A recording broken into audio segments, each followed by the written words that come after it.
Hey everyone, this is Louis7, and today I have my part 2 video on the update 28.3 beta in the Lord of the Rings Online, and because of some new developments, this is actually not what it was planned to be. In fact, I even recorded a whole video on reputation changes, but now some of that is at least moot. But even with the new developments, I think this beta is still bad for players, and important topics need to be shared.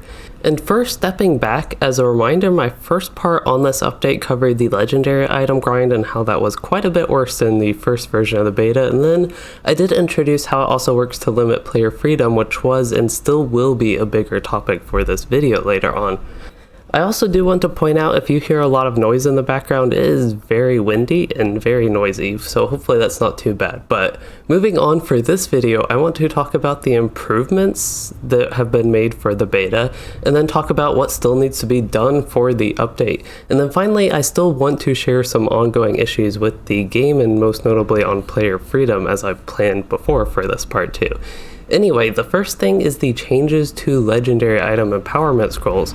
Previously, the change to many Gondor regional scrolls of empowerment that people acquired from doing dailies mainly because current endgame content doesn't give enough, those were changed to have a max tier and only work on imbued legendary items.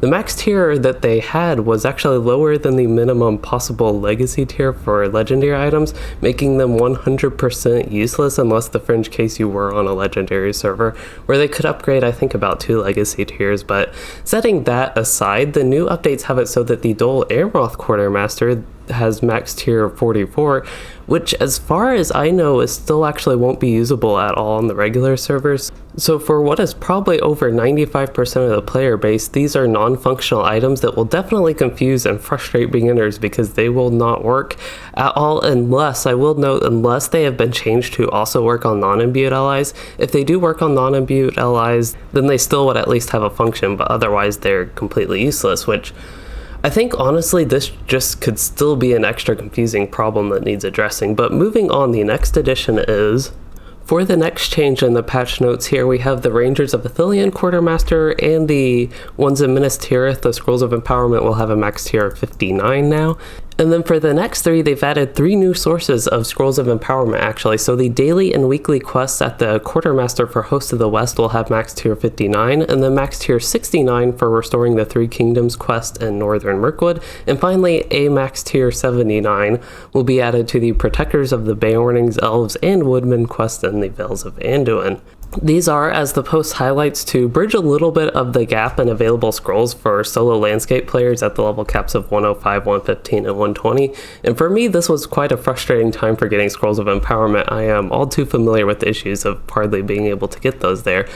But yes, having 3 new editions of that will be nice. And then finally, these last 2 are still the same. For the March on Gundabad, additional steps daily, so you can get 2 Scrolls of Empowerment a day basically with that. And then I think the War Effort Threats to the Battlefield, as far as I know, that's a weekly quest, so you can get 3 scrolls a week with that as well. So that is it for the changes for legendary items, and one of the big things actually is the small reputation acceleration tomes at the top here. They have removed the max level limit on those, but they still want to make them bound, but we'll get to that change in a moment.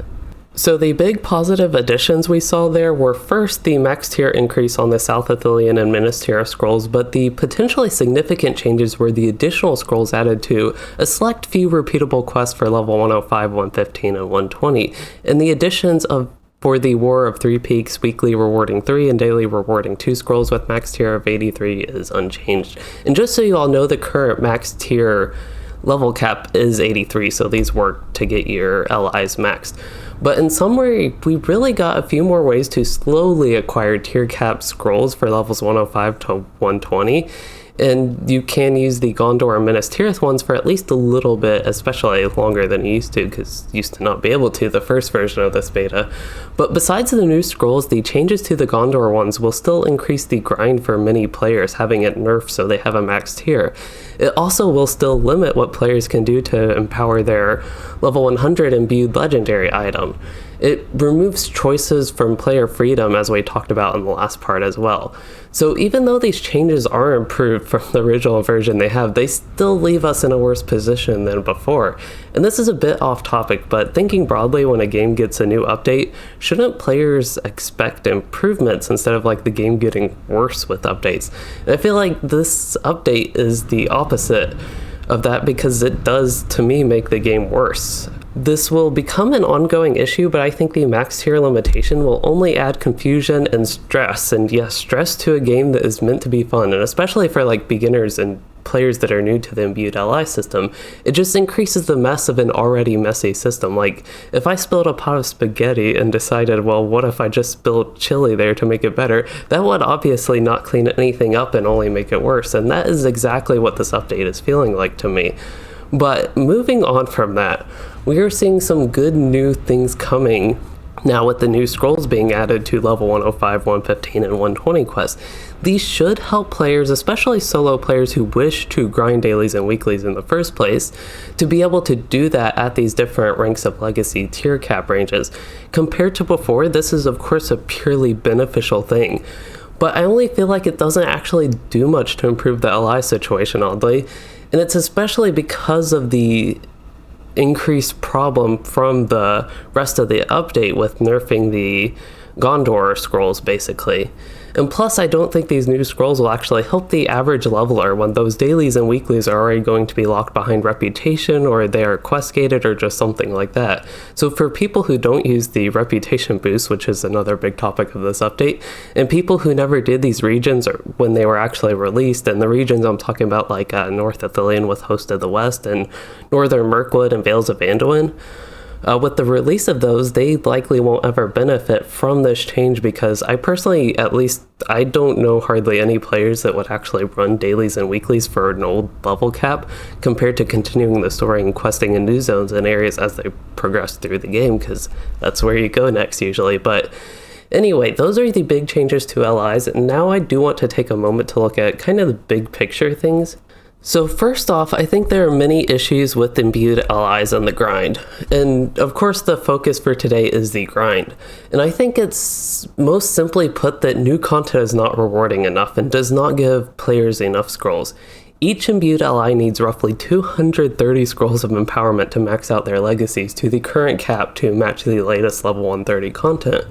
And when you can get maybe like 5 a day and an extra 5 a week on a generous level, depending on exactly what you do, if you're solo, group, or a combination of both, and what you choose to do with your time to work on those and the various other things in LOTRO, as a rough estimate, and you do that maybe like consistently every day, it would still take about 6 weeks for a single Imbued LI, with you acquiring about 40 scrolls a week. On top of that, you need that many for a second LI as well, and if you care at all about maybe having an off-spec or another setup, or even weapon swapping, which is a big thing at the level cap at endgame, you need even more Imbued LIs, and the number of scrolls you need goes up crazy with that. Like it can even be almost 1,000 for just 2 sets of Imbued LIs for some characters, and I honestly have wondered if the developers maybe don't realize how many we need somehow, especially like somebody who is new to the game and just beginning the imbuing process, or just like leveling up, just starting to do that. And it's probably really discouraging for them to see, especially like with the stories I hear of players quitting just because of Imbued LIs, like even solo players, because they still need to grind out the system to be viable characters and play through the story of the game. And additionally, the system seems built around heavily encouraging you to spend money on mithril coins in the LOTRO store, where it takes 10 mithril coins per legacy, which from a base LI, that'll be roughly 2,300, that's 2,300 mithril coins. And that would be, I think, roughly a little under $200 worth of mithril coins for a single Imbued LI, which is just insane, and that would max out the secondary legacies, but it's just crazy to me.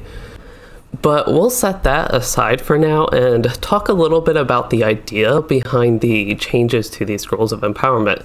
And I think the big nerf we are getting to these relatively low-level scrolls of empowerment, like the ones from Gondor around level 100 and thereabouts. They're meant to make these scrolls more actually like level appropriate to the content where you are getting them. And with the LI scaling as insane as it is after level 100, I can agree with the idea here that, say for example, level 105 content should get you scrolls relatively powerful to a level 105 character. But the problem is with the system set up the way it is, like currently how it is before the beta, changing this will only add to the mess as we talked about earlier.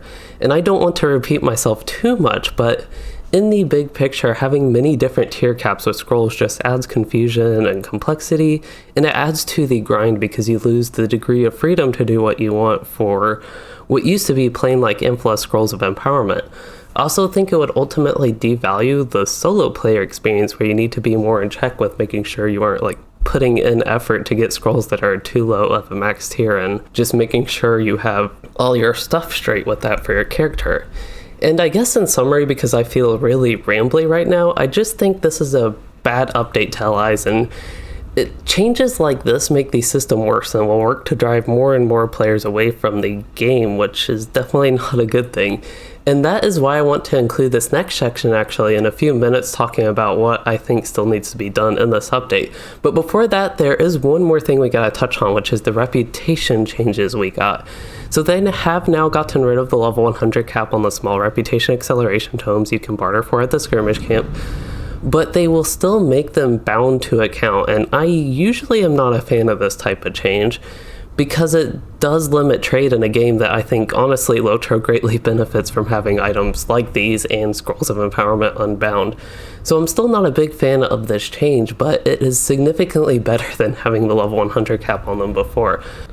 Overall with this change, I just think it's a more minor nerf compared to the legendary items overall. And then the other reputation change we're getting, they are still going to be quest gating unbound reputation items like the ones you see often in Moria and before, and I'll talk about that towards a later section in this video. But moving on, let's finally get on to what I think still needs to be done before this update goes live.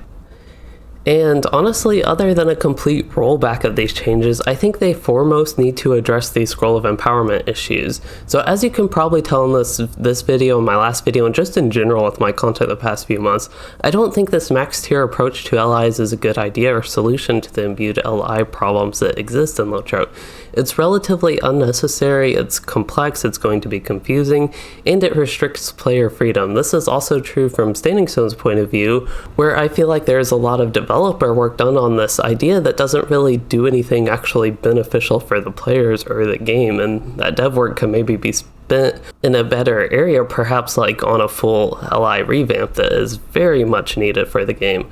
But aside from a full LI revamp, which I would honestly love, I think ideally update 28.3 would at least not go forward with the max tier system, but because it likely will, as unfortunate as that is for all the LOTRO players that are level 100 plus. So for this type of system, I think the first thing they need to do is add more scrolls to current content and leveling content. I think that would be a major step, but without it, the update 28.3 beta would just add more grind and add annoyance to the current scroll acquisition for players. And just to point out, I think something at least like this needs to be introduced along with update 28.3, or otherwise we will be stuck with a bad update and no fix or aid at least for a while. And I also think to address the potential issues with Imbued LIs for leveling and non-grinding type players, I think they could add more scrolls to plain like landscape quests, or maybe preferably they could add them to reputation barterers, but with no reputation gating, just like using the currency of whatever region that is. I think this would at least help with those issues and help make all sorts of quests and regions beneficial, where you can choose to barter with your currency for Scrolls of Empowerment, whatever max tier they likely would have that's appropriate for that region and the level of it. But for another suggestion, they could also add catch-up mechanics in new regions. So with the max tier implementation, they could actually add something like very easily gettable and barterable max tier scrolls to the latest content. So just for an example, maybe in the War of Three Peaks, they could have a new barter with a max tier to be determined by Standing Stone Games, of course, but it could be just my ideas. Like, so it's a scroll of empowerment with roughly a max tier of 70 in my vision, but this would be so that one, players can easily get more up-to-date LIs without having to do old content, and this would make them more ready to experience the shiny new content that developers have worked so hard so people can actually have fun playing it.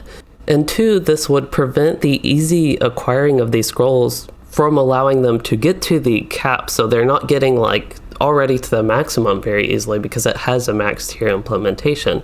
And finally, for number 3 here, this would lessen the grind of an extremely grindy system by being exactly a catch-up mechanic to let players catch up to the newest content to participate in the end game grinds without being held back by not doing any of the old content or leveling a new ult or just being new to the game, new to the level cap. But the way these could work, I think, is maybe they have a minimum level of 130, so you can't use them before the cap to quickly catch up. You have to actually get to the end point to catch up, but you could barter for them for maybe Gundabad copper coins at the Gundabad copper coin barter vendor, and they could even cost something like 1 coin each or 1 copper coin for a stack of 10 because they're meant to be very easy to acquire catch-up mechanics, and I feel like this is something LOTRO really needs. And if they're going to go along with the idea of these max tier scrolls of empowerment, this is like the perfect opportunity to introduce easily acquirable, like super easy as I'm talking here obviously, to let characters barter for their stuff to quickly catch up. But of course these catch-up scrolls would be bound and, as I mentioned, have a minimum level of 130 so that it is not abused. But in general, this would get your level 130 character quickly in line with being ready for the level 130 in-game content where you can grind out the even higher tier scrolls to actually get your allies maxed out. But I think I like this idea mainly because LOTRO does a very bad job with catch-up mechanics in terms of LIs like we covered here, but also with virtue XP and trait points and even crafting and the such with that, just so little with catch-up mechanics. So I would just in general be a big proponent of any catch-up mechanics being added to the game. It would significantly lessen outdated and low-level but necessary grinds the game has. Anyway, just because I feel like this video has been extremely rambly by this point, I once again just want to summarize my thoughts on improvements still needed. Mainly, I just think they need to add tons of more scrolls to new content, like increase drop rates and instances, add them for barter with Gundabad copper coins, reward more of them from dailies and weeklies, and maybe even reward more of them from missions as well. A big selling point of 4 of the 3 peaks, but the missions don't even give you all that much reward with the scrolls of empowerment. This would be a perfect thing. But anyway, I also ideally but less necessarily would like catch-up mechanics introduced in more ways to get them from normal leveling. And then very importantly, I think whatever is done needs to be done along with update 28.3 and the other changes that are coming in it, and not like at some future date, because then we will have a broken system, even though the system's already totally broken in my opinion. But that was all for the LIs. And one other major component of the changes to the update is the reputation acceleration tomes. And as I mentioned before, it seems more of an annoying change to not be able to freely trade and sell these between players, and I'm honestly not too sure on the idea behind this limitation, but it is another thing that works to limit player freedom, and that many people would sell these to earn gold or buy them with gold, and it just allowed players to save or spend their resources elsewhere if they wish. Like if you're a solo player and have a ton of gold, you could buy reputation acceleration tomes with your gold, because as a solo player, you likely want to have too many marks and medallions, just as an example. So I think it is annoying, and I would definitely prefer to have it completely unchanged, but I don't think this is nearly as big of a deal as the LI changes. That's why I'm kind of not spending as much time on it. But now this is for real, actually, all we have for the further steps needed section, which I feel like has been forever. But next up, I want to talk about the quest gating of reputation items, because I think it is an important topic still. So this will help lead into player freedom coming up next, but I do at least think there is some merit to the idea of gating reputation items behind somewhat relevant quests, and is worth mentioning and exploring ultimately.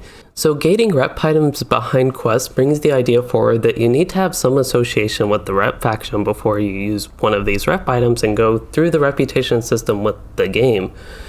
So I do think this idea makes sense, at least in theory, because it is a bit weird that, for example, I could just go to a skirmish camp and barter for a whole bunch of elvish relics, and then suddenly I'd be like kindred with the elves of Rivendell. But I also think that argument has two main flaws, and the first is that it doesn't make for good gameplay in the game to me, and the second is that the whole right-clicking reputation items magically making more reputable and visa the faction still doesn't make much sense, whether I completed some introductory style or even tangentially related quest or not. And on that note, I think the more logical idea behind reputation and gaining reputation with items is that you are actually like trading in these items that make you more reputable to whatever faction. So again, for example, if I had a whole bunch of Bands of Numenor, say, and I actually gave them to the Wardens of Numenos, like in-game, if I talked to the NPC to do this, it would make more sense on why reputation is being gained. But that is not how these items work in game. You can use them anywhere. You can right click them anywhere in Middle Earth and suddenly gain reputation with the faction. So from my viewpoint, there's little difference in significance in the actual mechanics and progression of gaining reputation through these items. And to me, this change just seems more about gameplay and limiting easily earnable LOTRO points, to be honest, is what it boils down to, which probably more unintentionally works to reduce player freedom in this case. But setting that aside, I also admit that the prerequisite quests are not all that bad. By the looks of it in Update 28.3 beta, some would be super quick, while a few might take a decent amount of time to complete, but if you just naturally level through whatever quest they require, definitely won't be an extra issue on top of that.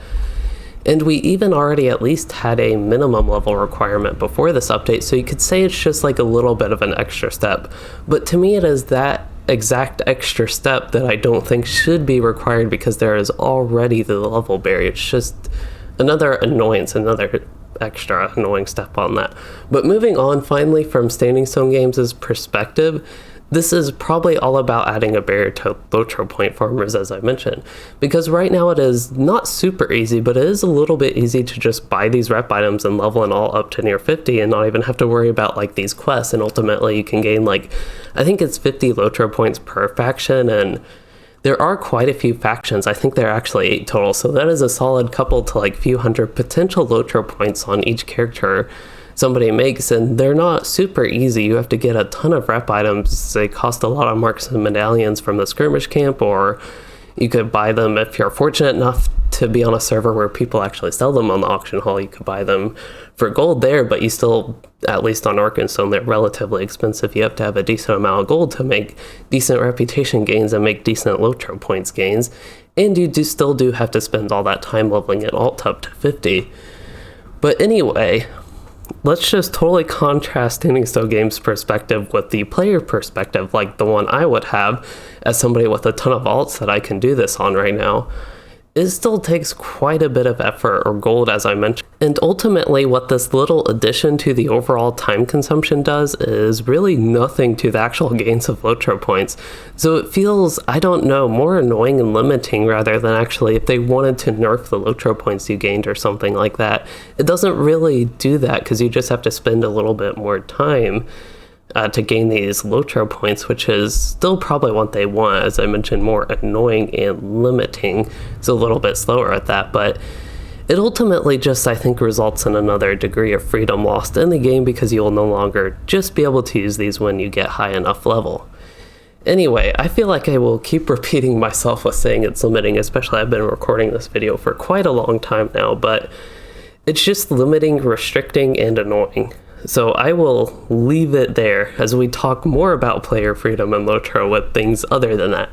So one of the big draws of open world sandbox style MMORPGs is you can do whatever you want, and you have a lot of options for things to do. For certain activities, you have a lot of choices and a freedom to choose what you want to do and be rewarded for these various activities. For example, in LOTRO, you could be a completionist, or you could just follow the story. You could grind instances or skirmishes to level up. You could do PvMP. You could only play festivals and just log in for that. Or you could just be a crafter, a farmer, and cook the whole time.